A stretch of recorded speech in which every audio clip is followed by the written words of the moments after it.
It's funny. You always think some things will just always be there, like woven into the fabric of the world. You never imagine they could just vanish. Yeah, I think I know where you're going with this. USAID, the U.S. Agency for International Development. Always there, a constant force for good, providing aid in crisis situations all over the world, food, medicine, disaster relief, you name it. And yet, it's at the center of a huge controversy right now. There's a lawsuit that claims the Trump administration has basically dismantled USAID. And the ripple effects, well, they're being felt globally, that's for sure. We're going to do a deep dive into all of this, unpack the lawsuit itself, the key players, and what this means for America's role in the world. Okay, so first things first. For those who might not be totally familiar, what exactly is USAI and why should we care if it's in trouble? Well, picture a global crisis unfolding. It could be anything, a famine, a natural disaster, even a political upheaval. USAID is often the first one on the scene, providing life-saving assistance. They've been doing this for decades, building partnerships, fostering stability, and literally saving lives. So not exactly something you just want to toss aside. Exactly. And that's what's so shocking about all of this. The lawsuit alleges that the dismantling of USAID was completely abrupt and chaotic. Staff were laid off, computer systems taken offline, and all sorts of projects around the world were just suddenly grinding to a halt. And they're saying, get this, that it's not only creating a humanitarian crisis, but that it was done illegal. Hold on, illegal? How can dismantling a government agency be illegal? Well, that's a really good question, and it's the crux of the legal battle. The American Federation of Government Employees and the American Foreign Service Association. They're the plaintiffs in this case. They're arguing that because USAID was established by Congress, only Congress has the authority to dissolve it. They're saying that the president overstepped his bounds. Yeah, that makes sense. It's a checks and balances thing, right? So who exactly are they suing? Well, the lawsuit names several defendants, including President Trump himself, and Marco Rubio, and someone named Scott Bessent. But perhaps the most intriguing figure in all of this is Elon Musk. Wait, Elon Musk, what does he have to do with USI? Well, Musk was the one who was heading up Trump's government efficiency initiative. And according to the lawsuit, he played a pretty significant role in USAID's downfall. In fact, he even kind of boasted about it on X, the platform formerly known as Twitter.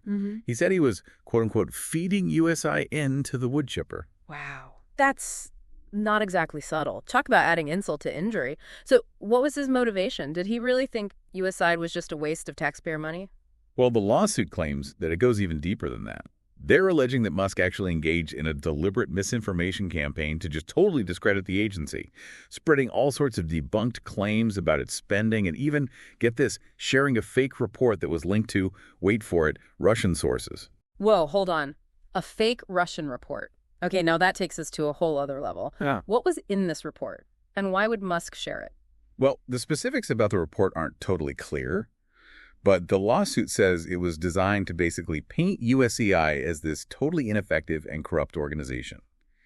As for why Musk shared it, well, that's a big question at the heart of this whole saga. Was he just completely misinformed, or was there, like a more calculated agenda at play? It's a bit of a mystery we'll be trying to unravel as we dig deeper. This is already sounding less like a story about government efficiency and more like, I don't know, a political thriller. But before we go too far down that rabbit hole, let's bring it back to the human impact for a second. What are the real-world consequences of USAI shutting down so suddenly? Well, the picture that the lawsuit paints is pretty devastating, to be honest. Imagine hundreds of babies now infected with HIV because all these prevention programs were just abruptly stopped.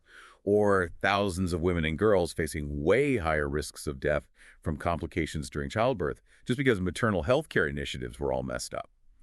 And these aren't just statistics. These are real people whose lives are literally hanging in the balance. And it's not just about the immediate impact, right? This has got to have long-term implications, too. Absolutely. The lawsuit argues that USAID being dismantled will have ripple effects for years to come. For example, drug-resistant tuberculosis.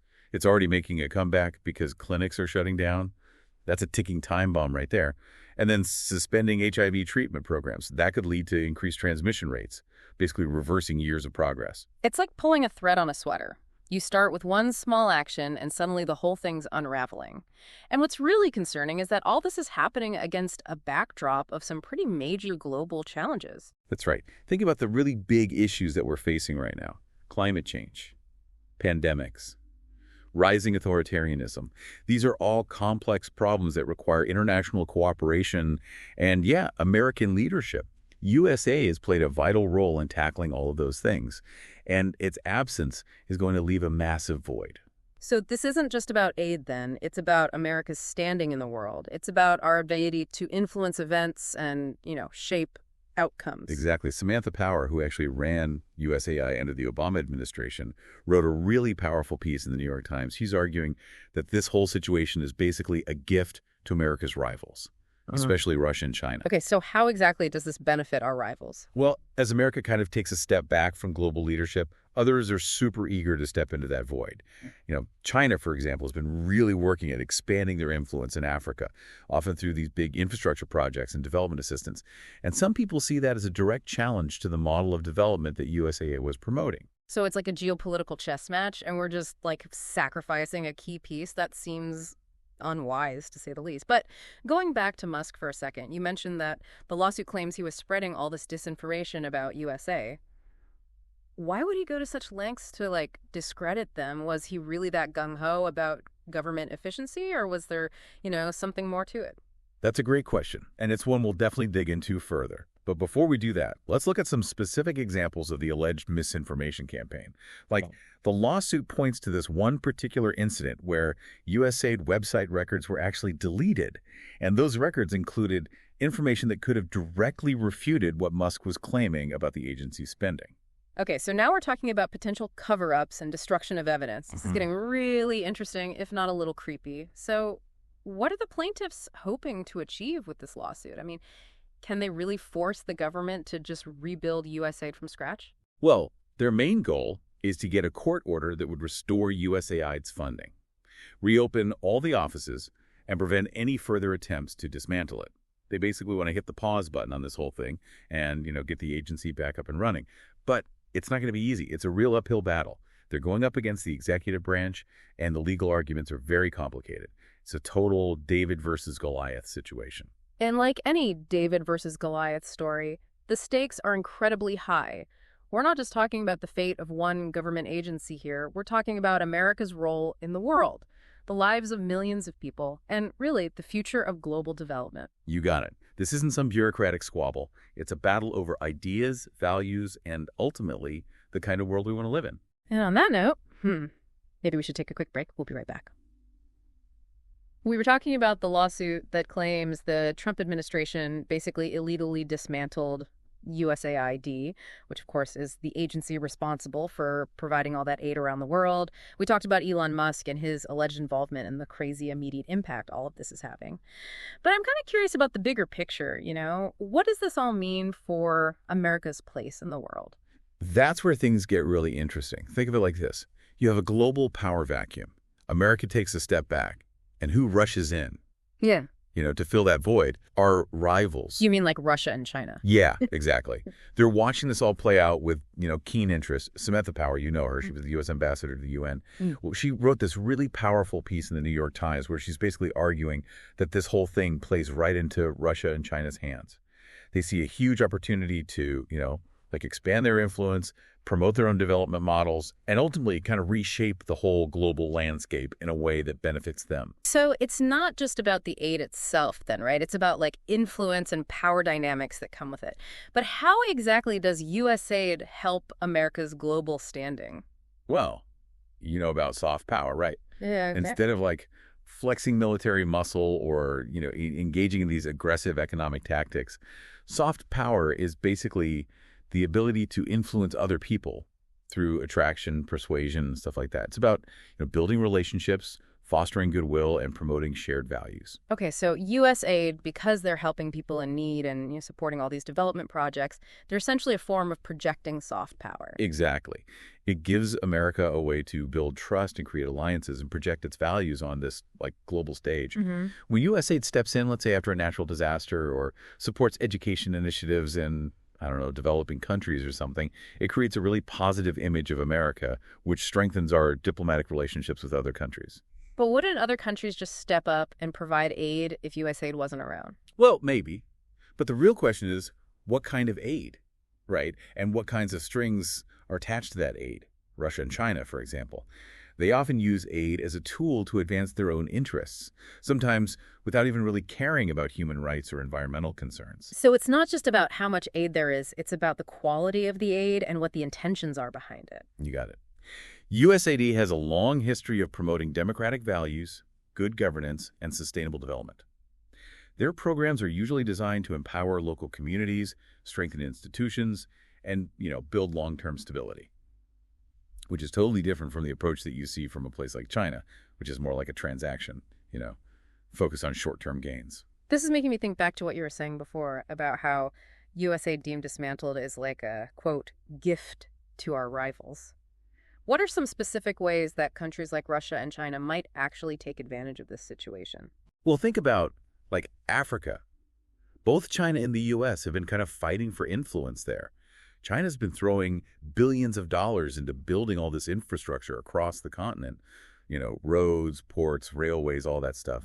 With USAID gone, they could just pour tons more money into development assistance. Yeah. And that would really solidify their presence there and, just expand their influence. So they could start funding projects that USAID would have been handling. Yeah. And that would mean winning over governments and, gaining access to tons of valuable resources. Exactly. And it's not even just about the economics of it all. They could also use this as a way to shape the narrative about all of it and promote their worldview. Imagine a country facing, a drought or a famine. Yeah. And they decide to ask China for help instead of the U.S. because America is not seen as a reliable partner. That kind of shift in perception could have serious consequences for us long term. It's almost like we're just giving up the moral high ground. The whole idea that America is a force for good in the world, that's just gone. And that brings up another super important point. It impacts America's moral standing. When you back away from the world, when you just turn away from people in need, it sends a message, doesn't it? Yeah, it says that we're not willing to step up and handle the responsibilities of being a world leader, that we're putting our own interests before everyone else. Right. And that can do serious damage to America's reputation and, our ability to have influence on the world stage. Think about it. If you're a country that's, like, dealing with a crisis, who are you going to call? The country that's always been there for you in the past, or the one that's basically hiding from the world? Tough question if you're that country. And that really makes it clear just how much long-term damage this does to America's soft power. But it's not just about the geopolitics of it all, is it? There are real people suffering because of this, too. Well, absolutely. We talked a bit about some of the effects we're already seeing. Diseases coming back, healthcare getting messed up, food aid that's just stuck somewhere. But think about the effects all of this will have on global health initiatives in the future. USAID was a huge part of fighting HIV/AIDS, malaria, tuberculosis, and now that it's gone, it could set us back years, maybe even decades. It's like we're going back in time to when those diseases were killing millions of people. And it's not just about specific diseases either. Think about what this means for healthcare systems in developing countries in general. USAID invested so much in building up their capacity, training healthcare workers, strengthening their infrastructure. Without that support, those systems will be overwhelmed, leading to, worse healthcare and more people dying from stuff that could have been prevented. It's a domino effect that just hits everything. Education, economic development, social progress. It's all connected. And that brings us to another super important point. Other groups will probably step in and become aid providers. Now that USAID is gone, other actors, both from governments and non-governmental organizations, will try to fill that void. But will they be as good at it? Will they care about human rights as much? Will they have the same long-term vision? Yeah, good questions. It makes you wonder if aid will become less organized, not as coordinated, and maybe even less effective. Maybe there will be all this competition and infighting between the different groups providing aid, which could really make things worse in places that are already struggling. Yeah, it's complicated, and it's hard to say how it'll all shake out. But one thing's for sure, USAID being gone will leave a huge void, and the consequences will be felt everywhere. Okay, so we've covered the impact this will have on geopolitics and global health, and we talked about these other groups who might become aid providers. But what about how all of this affects things in America? I mean, what does this tell us about American politics and the balance of power between the different branches of government? That's a really great question. And it gets to the heart of the legal stuff they're bringing up in the lawsuit. Remember, they're arguing that the president didn't have the right to just dismantle an agency that was created by Congress. It's like a tug of war between the executive branch and the legislative branch, and USAID got stuck right in the middle of it. Yeah, exactly.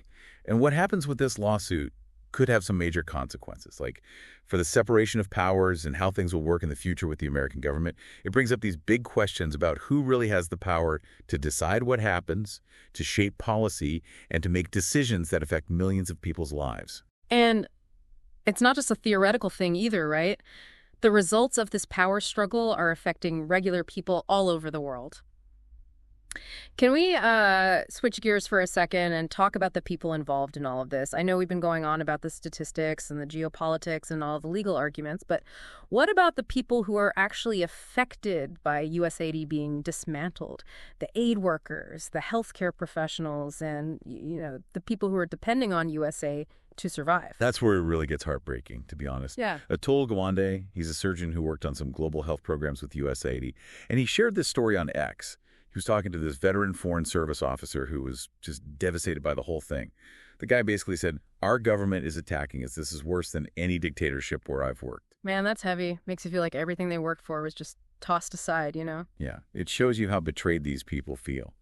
They dedicated their lives to helping others, and then they're treated like this. It's no wonder they're demoralized and disillusioned.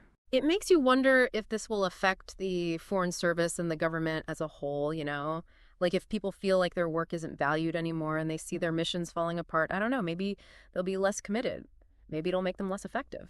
You're totally right. And it makes you wonder what'll happen to American diplomacy and if we'll still be able to get talented people who are passionate about public service. Will people still want to work for the government if they don't feel like they're making a difference? This is all pretty intense. It's like we've uncovered this whole mess of interconnected problems, like power struggles and political maneuvering and this whole decline in America's moral standing. And then there's the fact that real people are suffering. It's a lot to take in. I know. But you can't give up. Yeah. Even though things seem bad, we have to remember that people are fighting back. That lawsuit is proof of that.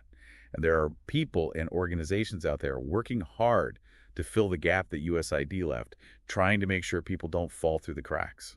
That's good to hear. Makes you remember that even when things seem hopeless, there are always good people out there who won't give up.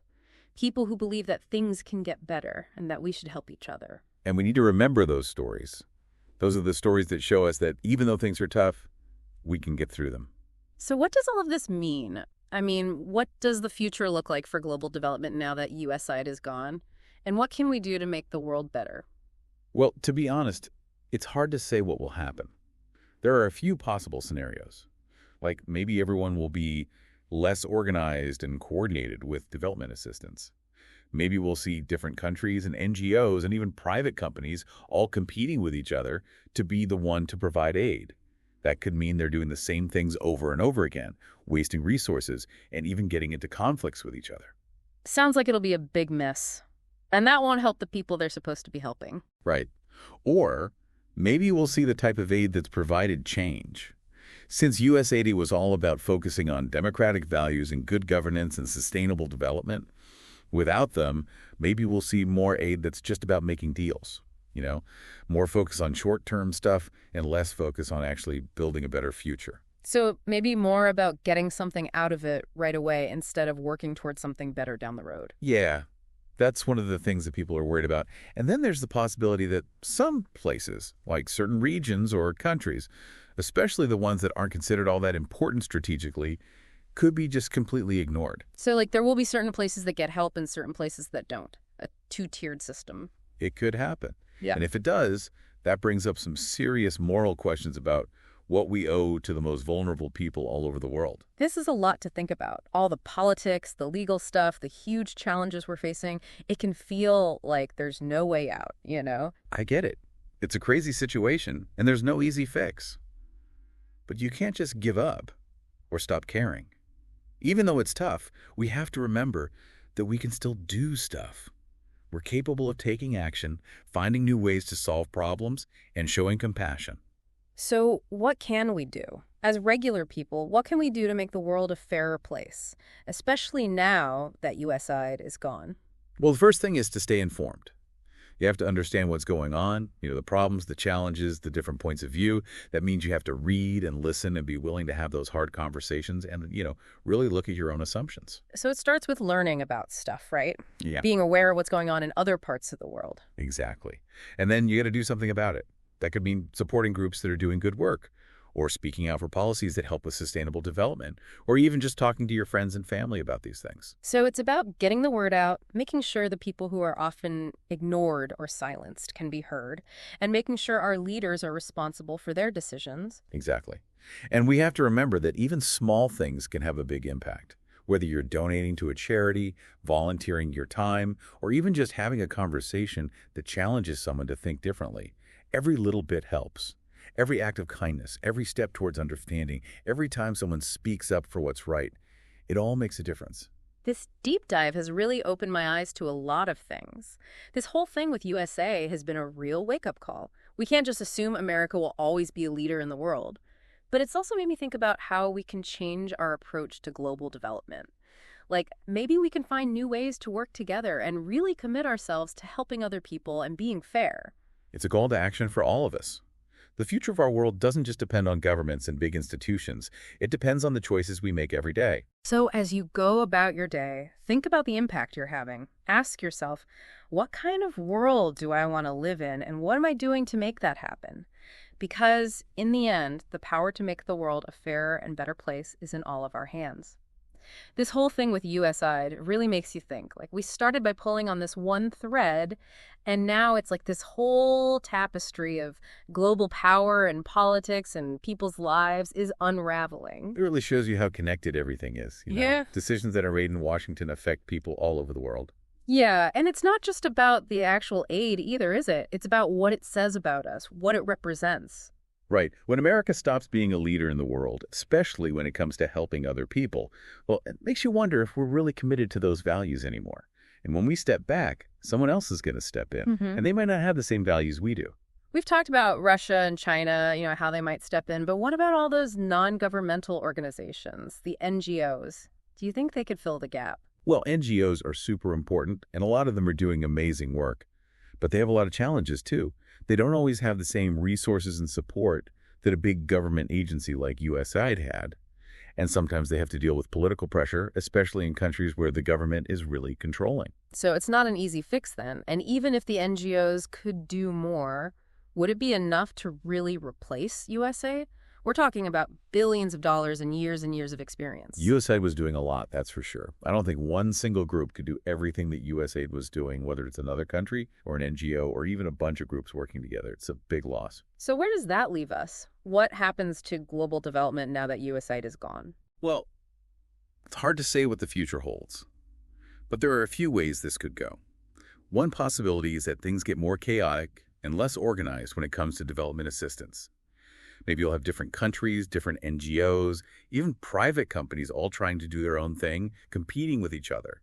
And that can mean a lot of wasted effort and resources. It could even cause more conflict. That sounds like a recipe for disaster, really, and it wouldn't help the people who need help the most. Exactly. Another possibility is that we see a shift in the kind of aid that's being given.